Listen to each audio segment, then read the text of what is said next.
Thank you. Sahana Ajupa was a fellow of ours last year, and she is a media anthropologist with LMU Munich. I'm not going to try and pronounce that just for my own sake.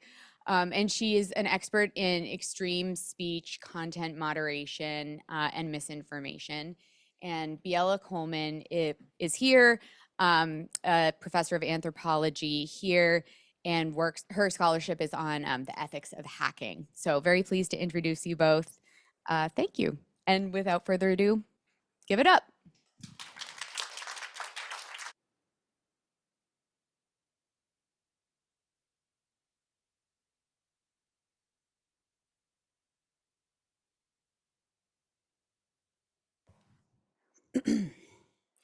Thank you so much. I have to thank many people. Jessica Weaver, Barbara Woodward,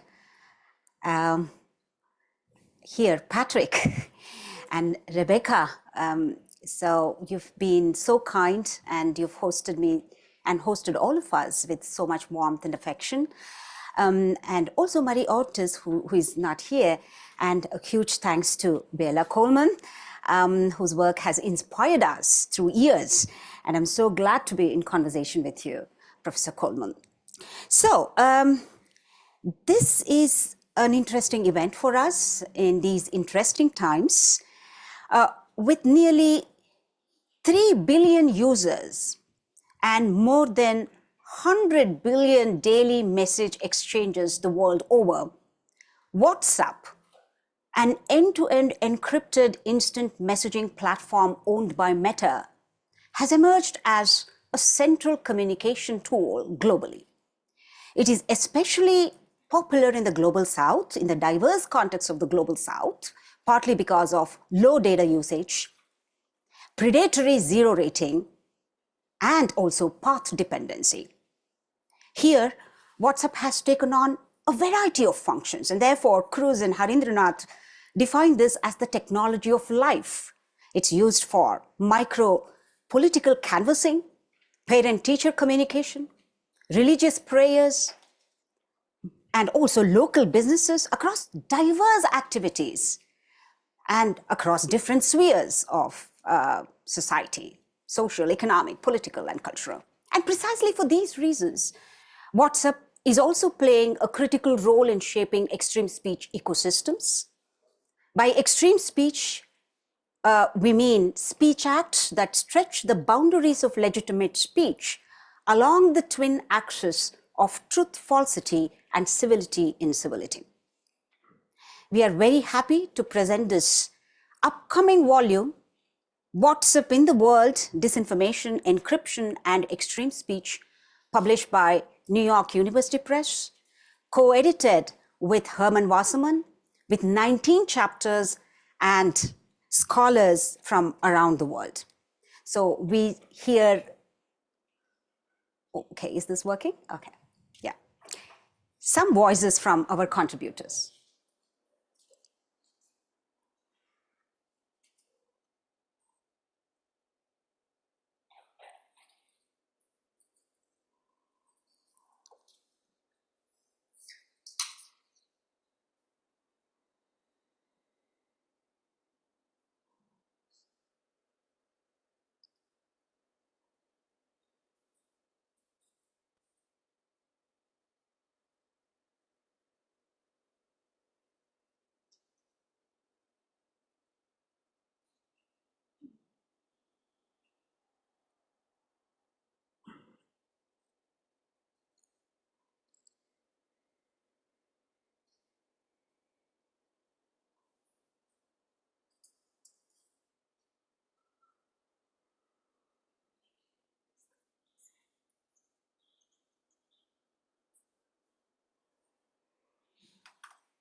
Right.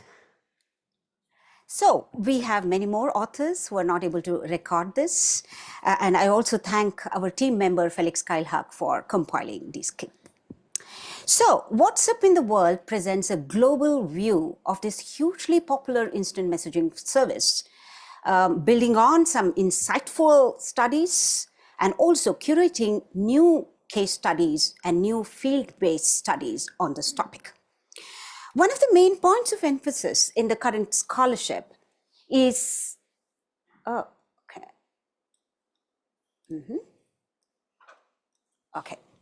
One of the main points of emphasis in current scholarship is the architectural feature of end-to-end encryption. Because of this, the message flow on WhatsApp is somewhat subterranean in contrast to quasi-public social media platforms, which promise publicity and visible and even spectacular disruptions of political and mainstream media discourses. Our main argument in this book is that encryption as a technological feature cannot be taken at face value. Rather than approaching encryption as an interactive context between individual users and technology in artificial settings, we turn to lived realities and actual political and social fields, and thereby argue that long-standing structures of power, social habits, and political cultures are intertwined with technological architectures and corporate policies, resulting in what we define as lived encryptions. Lived encryptions reveal, okay, I need to coordinate this, my screen and the monitor. So the main argument is that long-standing structures of power, social habits, and political cultures are intertwined with technological architectures and corporate policies, resulting in what we define as lived encryptions. Lived encryptions tell us that there are contradictions, and these contradictory social and political formations and interactions are to be taken very seriously. That's what we mean by lived encryptions. As they unfold, lived encryptions embed intimacy in conversational context by articulating with a closed chat architecture. And let us remember that this is not exclusive to or bounded by closed chat architecture, but the very boundaries of closed chat architecture provide and ease a sense of community. At the bare minimum, this community is a communicative formation. That is, one belongs to the community by reading, sharing, liking, and posting messages, and develops a sense of intimacy by remaining communicative within these end-to-end loops of communication. Closely tied to conditions of intimacy is the possibility of trust and shared feeling of tight-knit networks. And I think the key word here is shared, because here again, this trust cannot be reduced to technology design, or it is not determined by technology design, but it is vitally linked to social perceptions around WhatsApp being familial, WhatsApp being social. And this is what anthropologist Erkan Saka tells us in his case study of Turkey in this volume. In many cases, existing social groups and family networks double up as WhatsApp groups, transferring trust and intimacy along the way. And precisely for these reasons, political actors are today encouraged to enlist WhatsApp for intricate networks for inflamed rhetoric of different kinds.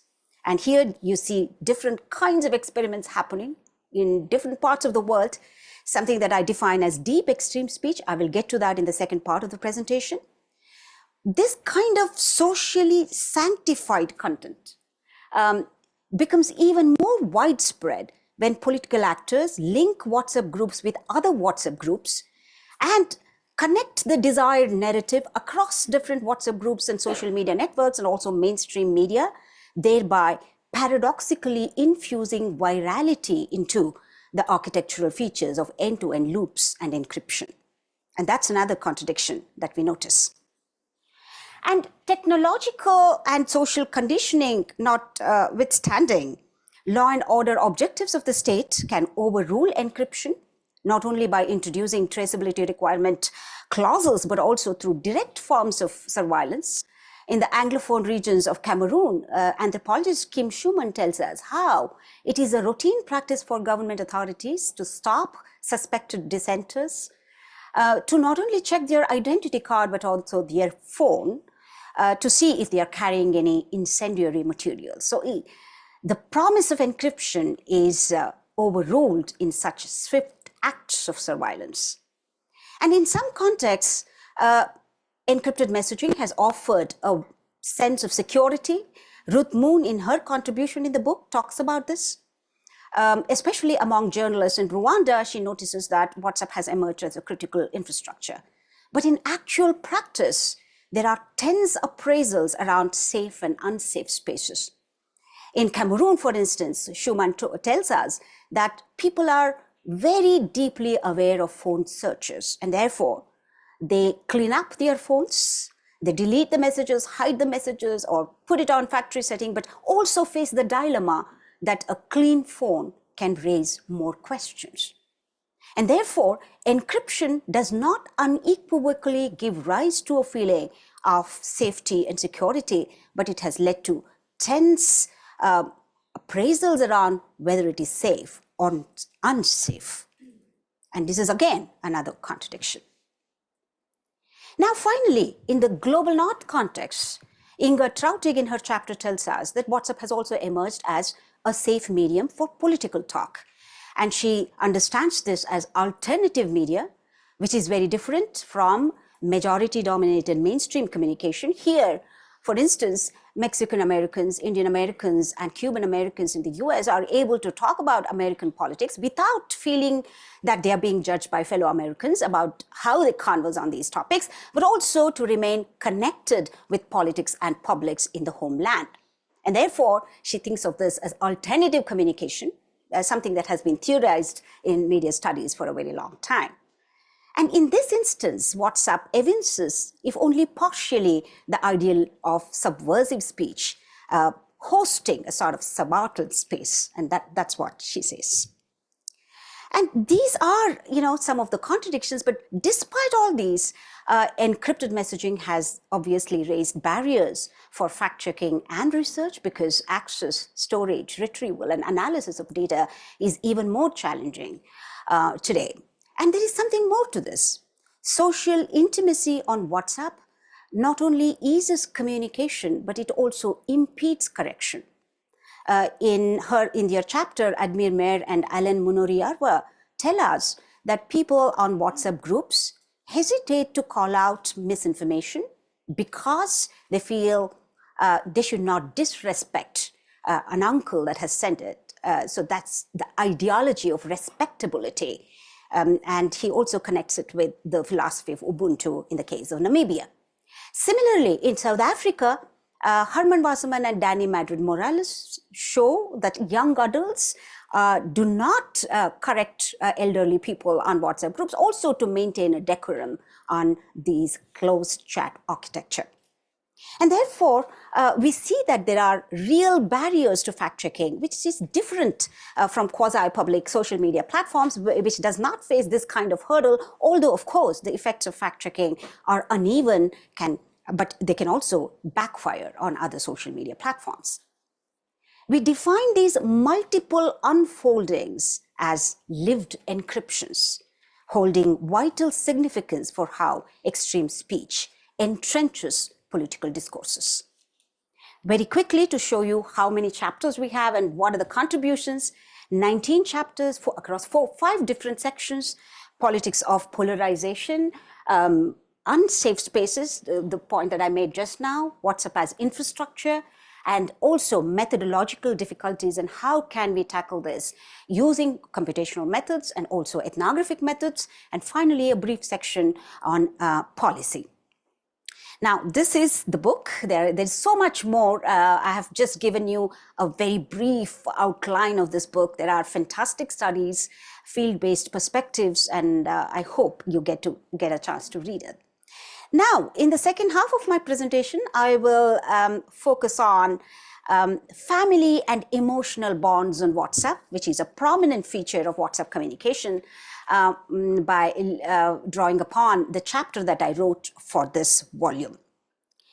In countries like India and Brazil, major political parties have developed novel forms of distributing ideological and party-favoring content.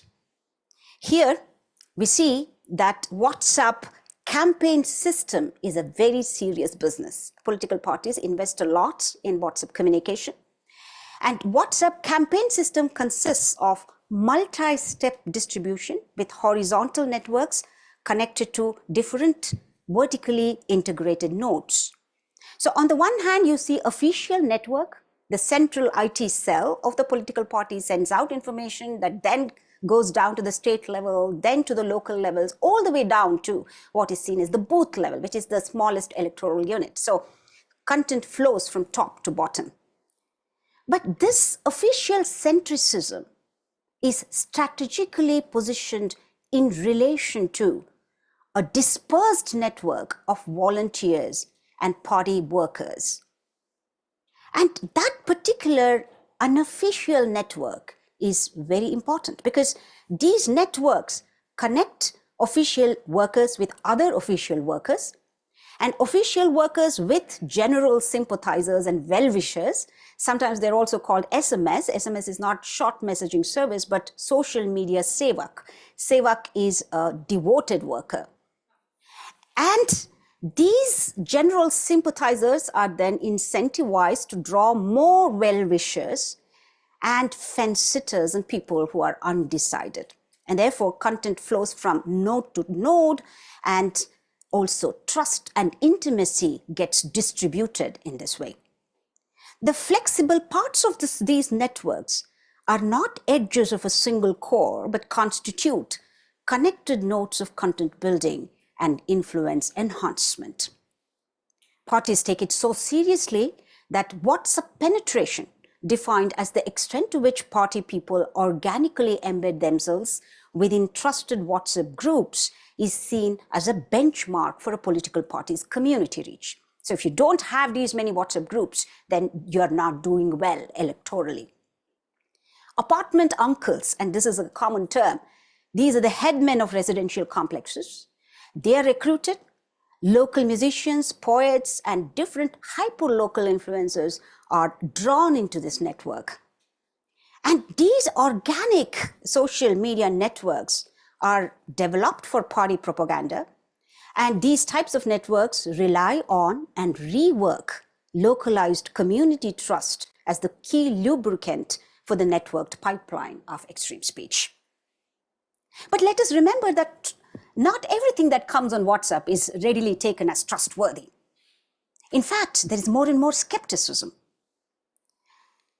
There is this satirical moniker called WhatsApp University. So if you've gotten something on WhatsApp University, it means it's to be taken with some suspicion, it should be dismissed. It's a mild rebuke. Oh, he's already in WhatsApp University, that's what he's saying. So this particular satirical moniker has been utilized by the political opposition. However, as Martin Hartman suggests, trust and mistrust are not mutually exclusive categories. They evolve dynamically. For instance, in Jan Beek's ethnography of romance scammers in Ghana, the ethnography illustrates that people on online dating sites engage in romantic relationships with their contacts despite mistrusting them, which means social practice exceeds subjective assessments of trustworthiness. And this is one part of it in terms of distribution, in terms of the excitement of participating in it. The other part of it is the way content flows on these WhatsApp groups, politically charged WhatsApp groups. Here we see a sort of zigzag pattern. We chronologically plotted them for different kinds of themes. And we see that there are different topics. First, you receive a good morning message early in the morning. After that, you have a religious hymn. After that, you have some mundane information about water supply, but socially relevant and existentially consequential information, whether you're going to get water supply in your neighborhood or not. And then there is some information about local politicians. Then there is a commentary about national politics. And then there is suddenly an explicit message against religious minorities or caste groups. And then again, you have a good morning message. And this kind of content shows that there is a shifting pattern of themes and tones oscillating between provocative and pleasant content. And the temporal flow of such messages is characterized by the sudden appearance of explicitly hateful content in the midst of an otherwise pleasant and caring message. The flow of content, therefore, simulates the lived rhythm of the social.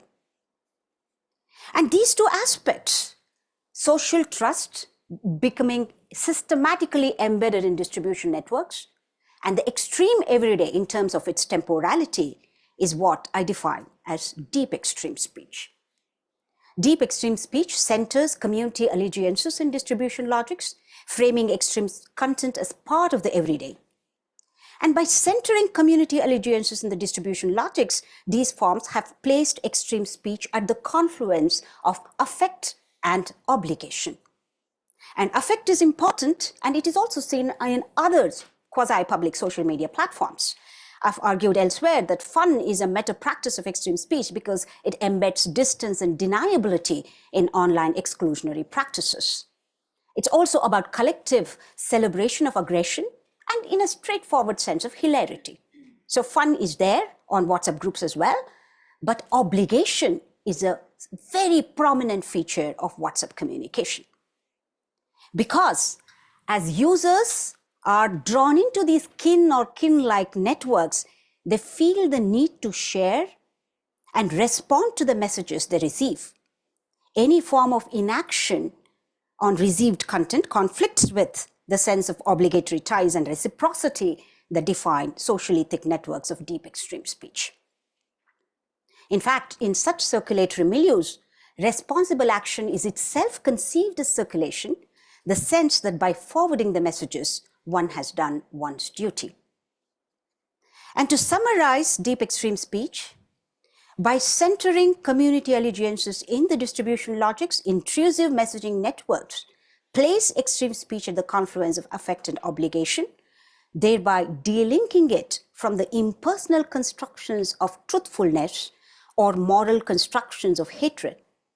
In other words, when messages are embedded within personalized, trust-based networks, what ensues is not as much a problem of truth, whether it is true or false, or the problem of morality, whether it is good or bad, but an emotional or obligatory urge to share them and be in it, if not with the flow. So this is not limited to India and Brazil. In fact, in Brazil, we have many more details of these hyper-local influencers drawing upon community trust. And my interlocutor, who is a fact checker, told me that local hairdressers are also recruited for this. And these local people are seen as trustworthy people who provide quality information. And that kind of community trust becoming part of the distribution logic is something that we are also seeing in other countries, in South Africa, in the Philippines, etc.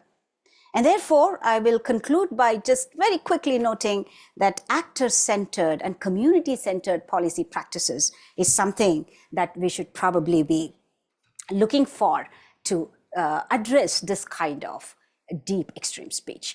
We have a short policy section at the end as well in the book, and we have fact checkers commenting on that, and hopefully we'll have more policy discussions around these grounded insights around WhatsApp communication and how it folds into extreme speech in diverse global contexts. Thank you for your attention.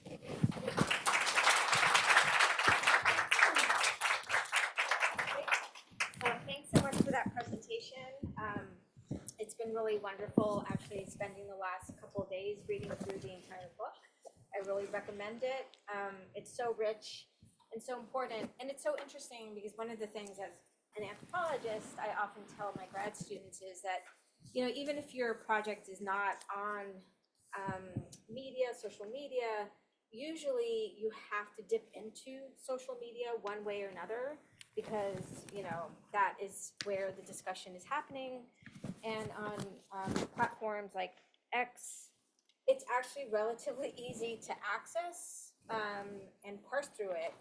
But sites like WhatsApp and other, chat mediums are also where so much conversation's happening, right? And the challenges, especially with these sort of semi-private spaces in terms of access and the kind of ethics, um, are really thorny. And so I think I'm going to find myself really recommending this book to my students. Anyways, very, very rich, really recommended. So I'm going to jump in with some questions and then move on to sort of moderating. And my first question is sort of a very big theoretical question. I think the second question is going to piggyback off your work, and I really enjoyed your chapter. And then if I have time for a third question, I will pose that and then turn it over. So your introduction develops the concept of lived encryption as a framework for understanding WhatsApp. How does this framework help to integrate the volume's diverse contributions, especially considering that in several case studies, users don't actively recognize encryption as a technical feature shaping their experience? You note that what marks these spaces as distinct is that many of them are far more private or intimate, even if not always fully so, than open tweets, let's just say, on Twitter. As you put it, this is a quote, disinformation proliferates within WhatsApp groups modeled as kin groups. Similarly, in South Africa and Kenya, convivial bonds within communities breed disinformation in WhatsApp groups, since any act of correcting dubious messages passed on by known family members or church members is viewed as impossible or disrespectful of one's elder. End of quote. So here's the big question. How might you consider these formations, which can be semi-private or have such strong kin or convivial relations, in light of public sphere theory, which is can you hear it? It's in your lap. Oh, it's in my lap. So let me read the last bit of the thing and then I'll clip this on. So how might you consider these formations, which can be semi-private or have such strong kin and convivial relations, in light of public sphere theory, which really, really has bracketed the private, the familial, and the intimate? Right. Thank you, Bela. Thank you for your comments and kind words. I've never been a fan of the public sphere theory. So the moment I started reading and exploring media, somehow I have this urge to dispute with the claims.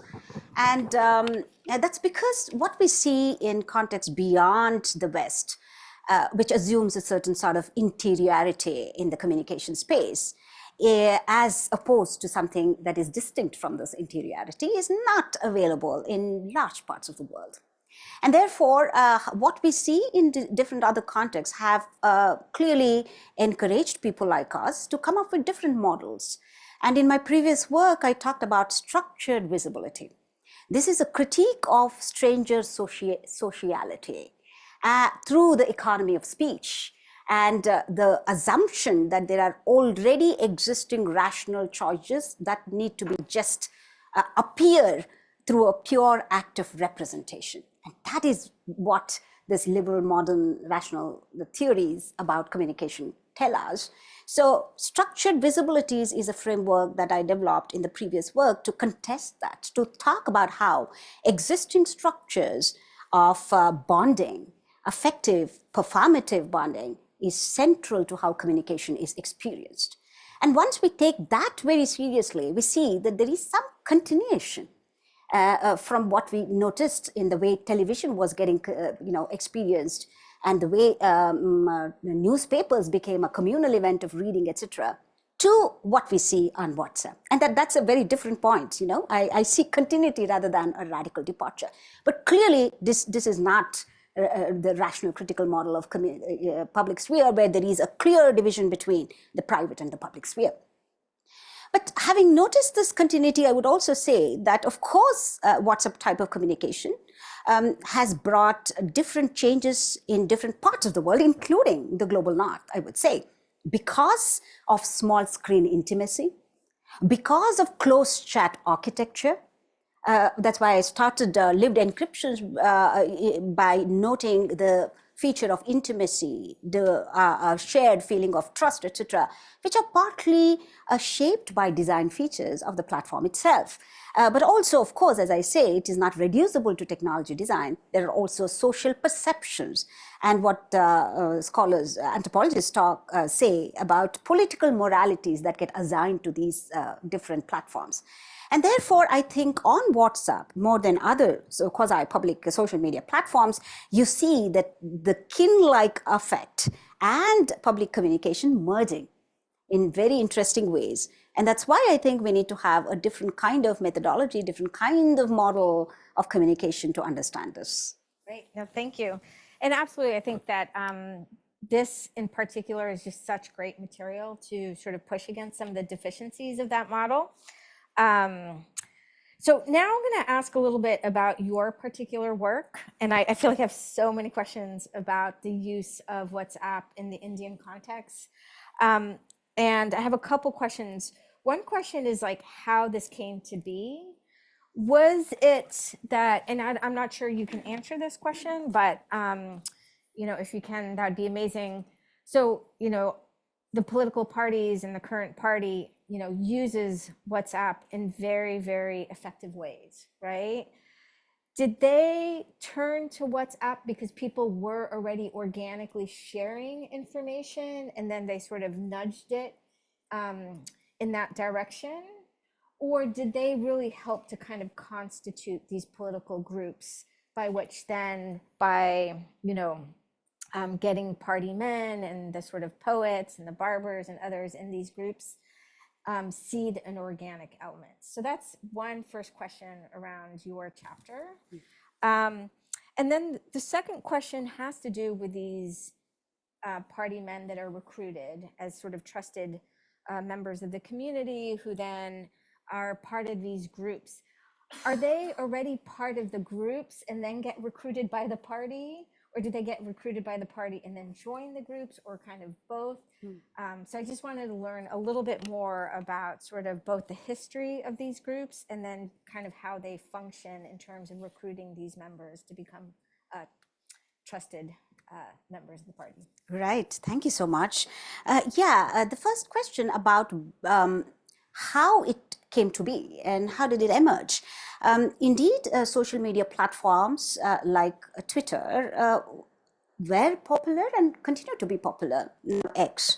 But WhatsApp, it started gaining popularity, partly also because of the low data usage. And that's not a full explanation, but it's a very key factor in global South context, because and data bundling and predatory zero rating. All these are ways that companies try to bring the users to WhatsApp.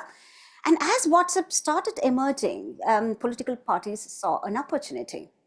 And I think at least the major political parties, the ruling party especially, it has this tremendous advantage currently in terms of raising these WhatsApp networks around the country. And then it started getting integrated into this digital campaign plan. And digital campaign plan is a very complex one, as you see. There are commercial political consultants that offer these services. There are party people. They see the opportunity in different social media platforms, but clearly they saw a very important opportunity on WhatsApp because WhatsApp was already getting popular, right? So what came first is something that's difficult to trace, but clearly it is co-constitutive, and popularity meant political parties are interested in that.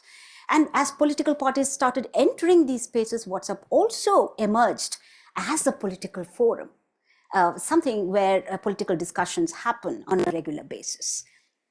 And closely connected to that is this phenomenon of inserting party people on WhatsApp groups. And this goes both ways, as you said, because they actively look for community influencers who already manage WhatsApp groups. At the same time, they incentivize people to go and start WhatsApp groups by drawing upon different kinds of support. In fact, these community influencers would have already established a sense of credibility. In the post-colonial context, you also have people who are mediators. who would fix your electricity supply, or who would get the government paperwork done for you. And that sort of social capital is drawn upon, and these trustworthy community workers then become WhatsApp moderators. So that way, I think, it's a two-way process where it actively identifies people. At the same time, it also inserts people into this network. Great. I'm going to ask one more question and then turn it over so people start thinking of your questions. I have a bunch more, but I'm just going to limit my last question to the question of policy, which I think is really important at BKC. And there really are thorny policy questions that come from this. So in the section on policy, the different chapters explore different regulatory approaches to the problematic content on WhatsApp. And it explores questions of fact-checking, design friction, and traceability, among others. I mean, based on the sort of comparative insights from your contributors and some of these different policy recommendations, what would you prioritize for governments and civil society actors to address some of these challenges? Mm-hmm. I would flag three different areas of intervention. As we know, because it's encrypted, content moderation in the conventional sense of the term is difficult. And therefore, these companies rely on user reporting. But there are many issues with user reporting. And I think the first intervention should be to strengthen user reporting. To what? Strengthen in ways that you provide an easy mechanism for people to report, a seamless and an interface that you can navigate easily, because currently it's kind of complicated. And many fact checkers also tell us that once they report, the companies don't respond in time, or sometimes they don't respond at all. So these are issues with user reporting. So by putting the entire onus on users, there is already a problem, but by not offering proper interfaces for user reporting and also not offering timely responses, you are making it even harder. But the second part about user reporting is the weaponization of user reporting or manipulation of user reporting. In fact, in some countries, we see that ruling parties and different kinds of authoritarian governments, they mobilize user reporting as a form of harassment. So when you are dissenting, then you send your party people and volunteers not to harass them through verbal means, but by reporting them to the platform. Then the platform becomes overwhelmed with these reports. And then there could be an action against the individual who is dissenting. So that's the way that this is getting weaponized. So that is also something that we need to take care of when it comes to user reporting. And third, connected to user reporting again, is the idea of trusted flaggers. And this has come up in Digital Services Act as WhatsApp incorporates more and more social media-like features, because it has introduced channels. And there are, of course, WhatsApp groups. Group sizes are increasing, and therefore, we need to probably think about WhatsApp also as another social media platform. And once we do that, what are the other provisions in existing legislations and regulatory frameworks that we can bring in for moderating WhatsApp? And I think one area would be trusted flaggers, and these are vetted entities. These are not individuals, but vetted entities. And when they raise a complaint, when they give a notice, then platforms are obligated to act on priority. This is an interesting provision to have, but at the same time, I also hear that getting the trusted flagger status is not easy. It's really very bureaucratic at the moment. But given this, I think providing this provision at least will help us to make user reporting more systematic and robust. And then two other quick points, because I think we need to have some time for the Q&A as well. So one is, the second point is about campaign finance. What we see here is this vast network of campaign workers. Sometimes they are called disinformation for hire workers, to use Jonathan Corpus-Ong and other scholars who've been working on this topic. And I talk about shadow politics. And these are unofficial networks that do not have the status of the body. It needs the body, but it at the same time, the body needs this. So that sort of relationship, shadow politics, and you see vastly diverse and dispersed networks of influence management at the moment. And there needs to be regulation for this particular sector by making election campaigning and campaign expenditure more transparent, and also probably by bringing co-regulatory models for political consultants of different kinds, not just so-called professional political consultants, but also all these different actors who operate in this unofficial network. And my third point, and I'll stop there, would be training influencers. And I know training is such a bad word, it sounds very patronizing, but influencers are playing such a huge role. And there's a good example in Brazil. Our interlocutor, Clara Becker, for instance, she organizes training programs for influencers just to make them aware of pro-social narratives and what it means to be holding on to the idea of the public good, for instance. That kind of orientation, because influencers are playing a major role in this ecosystem. No, those are great suggestions. And, they're very thorny issues, and it's, not like these interventions will totally solve everything. But they could really bring both a measure of both of transparency and also understanding as to, like, the second intervention would also force parties to be very transparent about, who they're putting where, how many numbers, right? Which is, it seems like quite opaque at this moment. Well, let's turn it over to questions, comments. We'll start with you. And also, why don't folks state their names and tell us a little bit about them and ask the question. Hi, can you hear me? Yep. Shiri Doria Cohen. I'm an assistant professor at the University of Connecticut, also co-author of several of the folks you mentioned. So it's a pleasure to meet you as well. So I'm really curious. First of all, thank you for the great talk. Congratulations on the book. Very, very exciting. I go back in time a little bit, and I think of just a couple of years ago. Right before Elon Musk took over Twitter. And, we had social networks, including Meta, really very interested in mitigating disinformation. We're actually putting quite a bit of resources to nonprofits such as Midan and others, and really making strides and efforts to try to mitigate the spread and also extreme speech, and extreme violence towards minorities and so on. And then, overnight, we had all the trust and safety teams in Twitter were fired. And then shortly thereafter, many of those parallel teams in Meta and other companies just completely disappeared. And there's no one left to even talk to or enforce any contracts that were left over or what have you. And now, not only that, but of course, we have a lovely president here who is actively taking out grants that are focused on misinformation and about minorities and so forth. Without getting too deep in the weeds, there's some things I shouldn't be saying while it's being recording, but I'm happy to talk after.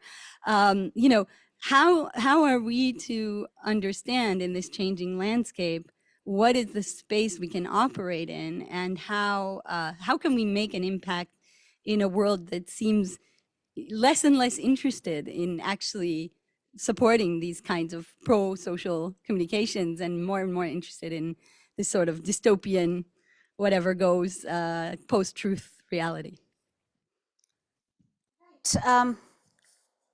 We should continue academic inquiry, something that we are vested with. This is the responsibility that we carry. We need to continue to do that. And I think that persistence is important in these trying times. And as regards corporate policies, indeed, it is very disconcerting to see companies dissolving or reducing trust and safety teams.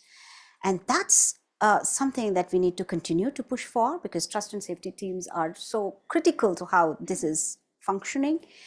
And therefore, I do hear you when you say it's dystopian. At the same time, there are examples for how a certain kind of twist in public mood has been set right or brought back. Therefore, I think we should continue to promote institutions and processes that can outlive public moods, fluctuations in public moods, because institutions can outlive public moods and processes can hold them in place.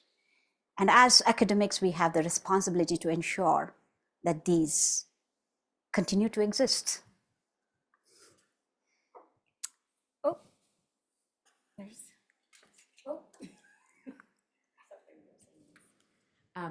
We have a question from a PhD student at the University of Calgary in Canada. I was wondering if you've considered the networks operating within WhatsApp channels, specifically cases where a user, often a sympathizer, becomes an active agent. In such instances, the IT cells don't have to follow the structured pathways you've described from state to district to booth levels. Instead, the information bypasses those layers and flows directly from large WhatsApp groups into individual chats or smaller groups like family circles. These messages often carry a sense of personal gratification or civic duty for the person sharing them. How do you think this peer-to-peer dissemination affects the flow and impact of hate or misinformation? Thank you.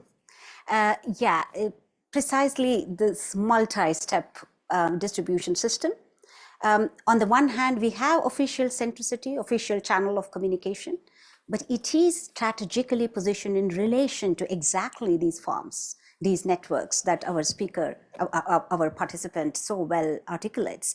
And that is something that we need to keep monitoring, or rather observing and studying, because these networks consist of trusted people, and they do not have to take the content from the state unit or the official unit. It's organic in a very real sense. And in another paper, I've talked about 5 different prototypes of actors. The first prototype is, of course, the party worker who is incentivized in different ways. But the second type is this ideologically motivated entrepreneur who peddles ideological content on social media. And that's another type. And there is the third type where their ideological enthusiasm and their incentive to draw some profit from their online influence work, they both enter a win-win relation, which means on the one hand, he's ideologically very enthusiastic. At the same time, he's making some money out of his digital influence operation. So different kinds of actors exist in that space. And clearly, not every actor is dependent on what the political party's official channel is giving them. So it becomes more and more independent, so to say, or organic. One last point is also about the life cycle of a particular ideological enthusiast. I've noticed some people where they begin as ideological enthusiasts, or there is some idolatry for the leader. And at some point, they begin to realize that they can make some business out of it.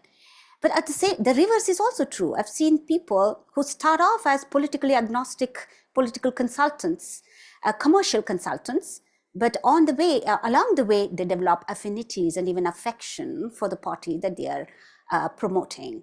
So these are different kinds of motivations that come together, and clearly that is exactly what anthropologists are trying to excavate and explore. So absolutely right, yeah.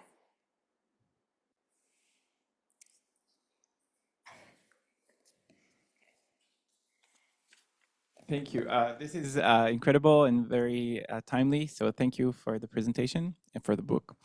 My name is Gilad. I'm a fellow here at the Berkman Klein Center, an SJD candidate at Harvard Law School. And as a law person, maybe I'll focus on the policy issue that was raised at the end. There's a lot of here in the United States, a lot of talk about First Amendment and the distinctions between illegal speech and lawful but awful speech.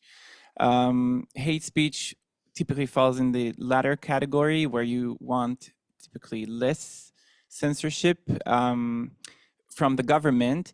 Now, talking about WhatsApp, I think maybe there should be more about the distinction between WhatsApp and other social media technologies. I mean, WhatsApp is, after all, first and foremost, I think, still an instant messaging service where content moderation is supposed to be less important. And when people talk about content moderation in the social media context, they speak about giving people more control over their content moderation. And here on WhatsApp, I think there is more control. You have group managers, you have the ability to withdraw from a group that you dislike the speech in.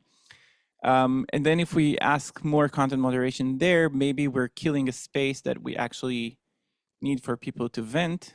Now, there is another strain of thought that I'm not sure how to get to, but maybe I can raise it. While on social media and WhatsApp groups, we see a rise in what you, I think, very interestingly define as deep extreme speech. In the public sphere or like physical sphere, there was like a sense of extreme killing speech to an extent, more than, and then people kind of found a way to show, I don't know, show their true selves online. And is that not an important venue for people to kind of give their extremism, I don't know, be them their true selves? Right. I think over-regulation is always a problem, not just on WhatsApp, anywhere. So regulatory overreach is something that we need to be deeply aware of.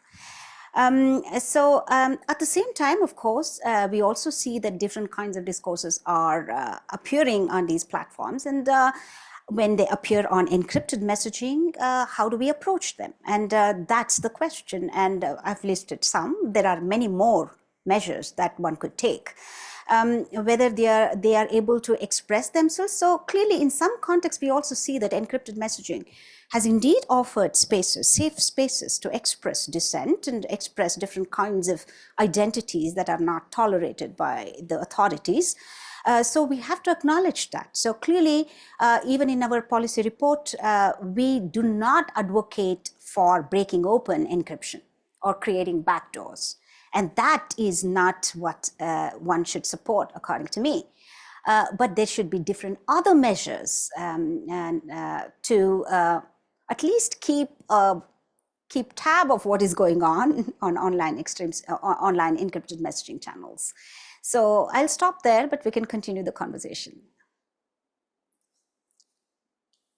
Yeah, last question, fittingly from, not WhatsApp, but from the webs. Yes. So kind of combining two questions about social cultural norms of WhatsApp, but one person noted the norm of not pointing out mistakes on WhatsApp to avoid being disrespectful to family members. And another person said, you mentioned the social component or barriers to report or protest in familial contexts, and said, I did a lot of work on people turning to then Twitter during the pandemic, stating they can't talk to their families anymore, often sharing WhatsApp screenshots of what was said. Do you find similar second uses in your case studies where things change context? Mm-hmm. Yeah, the first question about social and cultural norms, that's something that's very prominent on WhatsApp in terms of family obligations, in terms of the decorum of a chat communicative chat communication. So this has appeared in different case studies in this volume. I mentioned South Africa, Zimbabwe, Namibia, and of course India, Brazil, etc. So clearly this is something that appears to be very prominent on this form of communication, that there are notions of obligation. At the same time, this raises barriers for fact-checking and correction. In fact, there is another side to it, which is about how this very chat communication also inspires community correction. So there is this idea of festival of work This comes from Admir Mayer and Alan Munariarwa's chapter. There is a concept there, the local concept of festival of work, which is cleaning up together, right? So indeed, this community intimacy can impede correction, but it can also become a communal way of correcting. So all these different features of WhatsApp, I think social norms and cultural norms are important to understand. The second question about the case study where this takes on different kinds of users and some sort of context collapse happens, or repurposing different kinds of screenshots for different kinds of communication. I have not come across these users in my own work, but clearly they should be important. I have nothing to say about that because I have not come across those cases. Well, I think we're at the end of the hour. I really, first of all, want to thank the Berkman Center for hosting this, Sahana for not only giving us a talk, but putting in so much work to bring together such an amazing collection of authors and insights. It really is the case that these sort of semi-private chat communication sites are so incredibly important, not only for sociality, but for politics. And I see this really as one of the first volumes that really tackles this important political, methodological, and academic question. So please join me in thanking Sahana. Thank you, Bela.